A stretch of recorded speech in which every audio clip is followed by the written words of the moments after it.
Another variety of the present value formula is loan amortization. This is the procedure used to retire any long-term debt and is best known for mortgages. Loan terms require you to amortize or pay down the loan each month. Every payment consists of principal and interest, with the interest calculated based on the outstanding balance. For this reason, interest is high during the early years of a repayment schedule and declines over time. Here is the formula for loan amortization. It includes the original balance of the loan, periodic interest rate, present value of the loan, number of periods. In order to explain it and to clarify this formula and all the calculations, let's see this example here.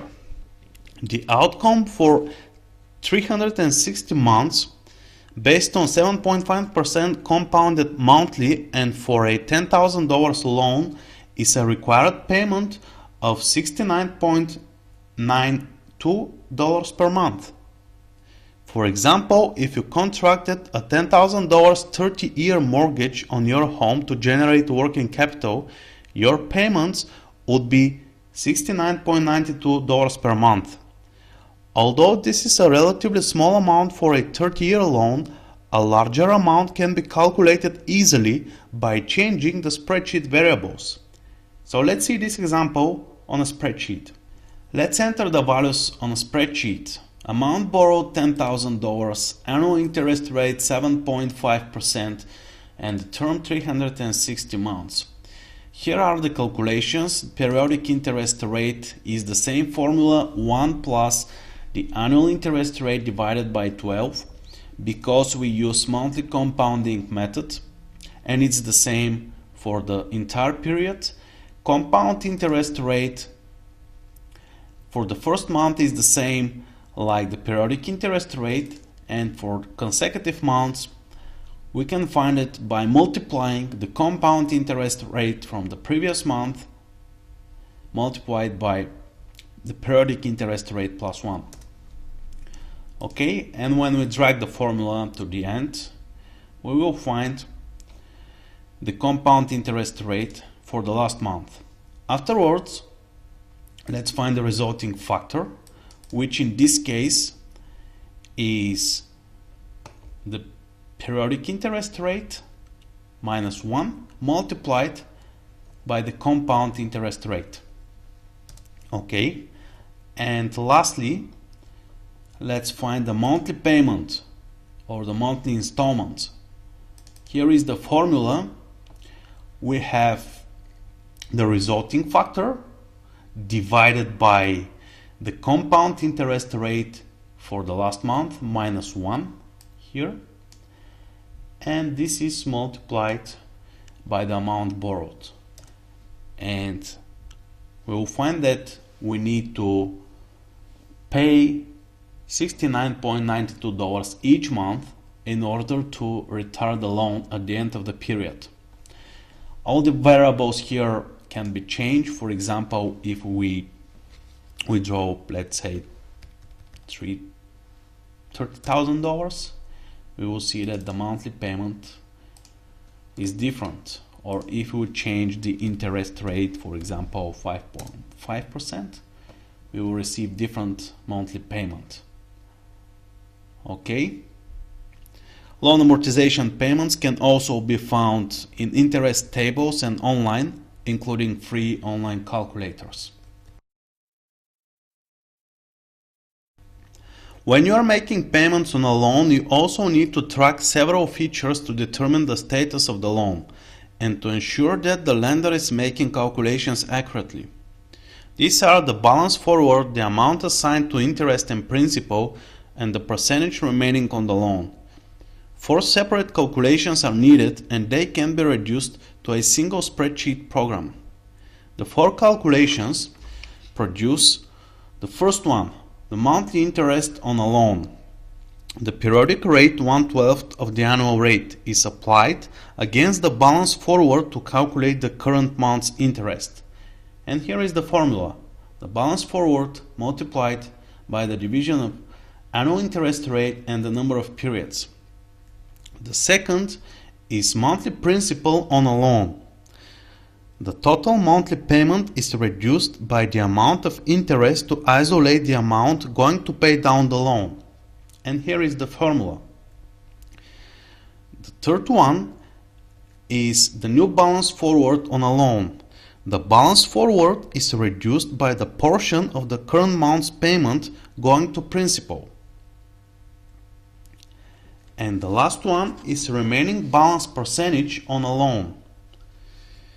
This is the percentage of the original loan remaining due after applying the current month's principal. All these steps can be placed on a spreadsheet formula to produce a worksheet for the entire loan period or for a portion of it. So let's see all the calculations on a spreadsheet. Okay, so let's enter the values. The amount borrowed $10,000, the annual interest rate 7.5%, and the term is 360 months or 30 years. And here we have the monthly payment we determined in the previous example for the same loan.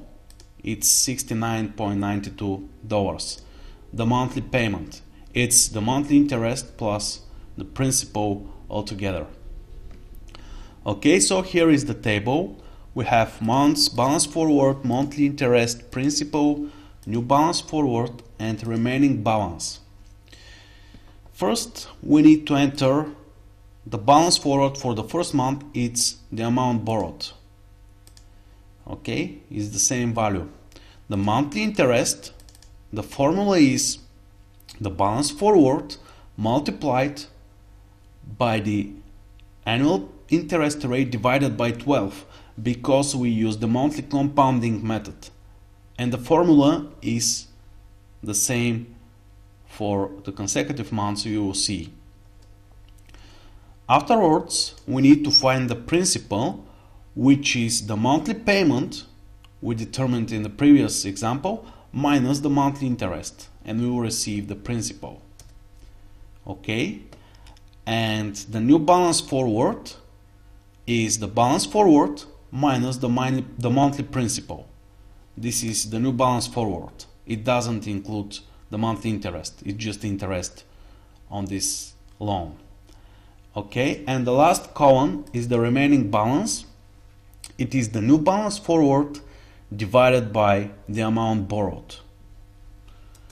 Okay, afterwards, let's fill the second row, and here the new balance forward for the second month is the same like this one, the new balance forward. We take it from here.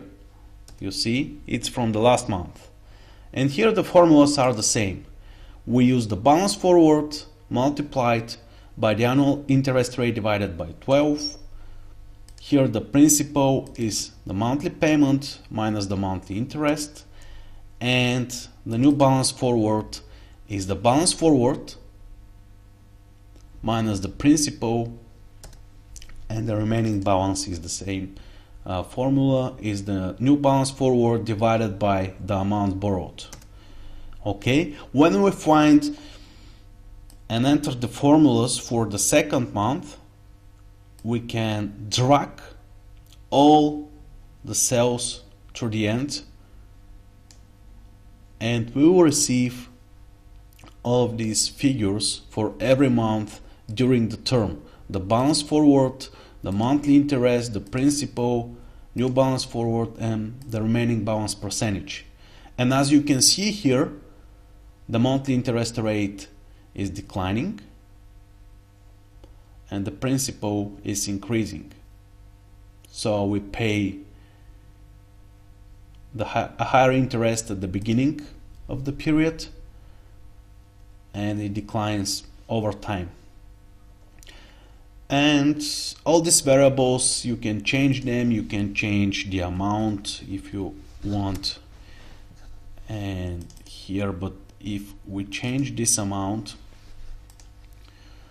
first we have to change here, and to put the same amount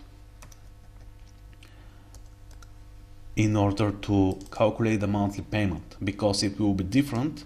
And here I have put the formula for monthly payment, and everything is changing automatically, as you can see here.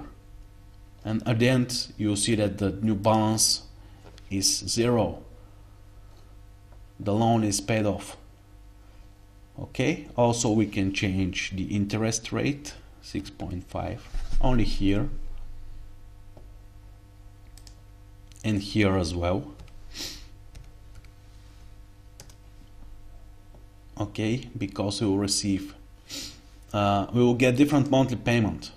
That's why if you change something here, before that we need to change it here in the previous example in order to find the monthly payment. Otherwise your calculations will be wrong.